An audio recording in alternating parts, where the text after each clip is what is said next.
Palakpakan po natin ang ating mga kababaihan. Kahapon po, papunta ako rito. Marami pong mga OFWs, mga seaman, yung iba, lumapit sa akin. Sabi nila, Sir, salamat sa mga programa at tulong.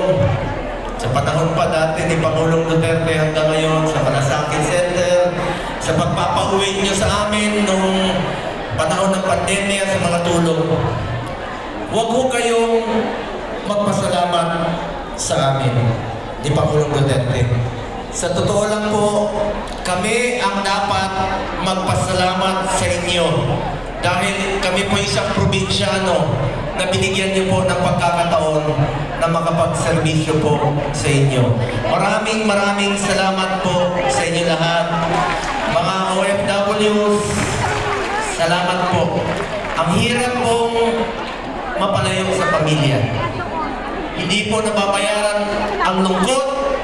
Kailangan niyo pong magtrabaho rito. Kaya nandito lang po ang aking opisina bukas para sa inyo sa abot ng aking makakaya. Maalala niyo po nung kampanya pa lang dito noon ni Pangulong Duterte. Isa sa kanyang isinulong ay ang itong magkaroon kayo ng sariling departamento. Kaya, di ba, maalala niyo? Kaya ako po, nung naging senador po ako, isa po ako, sa ilan lamang na nagsulong ko, konti pa lang kami noon. Isa po ako sa author at co-sponsor ng Republic Act 11641. Itinatag natin ang Department of Migrant Workers para sa ating mga OFWs. Ngayon po, meron noon, kalat-kalat ang may ahensya may kinalaman sa OFWs. Di ba nananawagan kayo sa Facebook, nananawagan kayo sa telebisyon, sa radyo.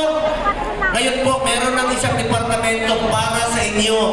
Dahil kayo po yung mga modern day heroes, ang ating mga OFWs. Sa ilalim ng batas na ito, na ating isinulong sa Department of Migrant Workers, andiyan na po yung POEA, Philippine Overseas Labor Offices, International Labor Affairs Bureau,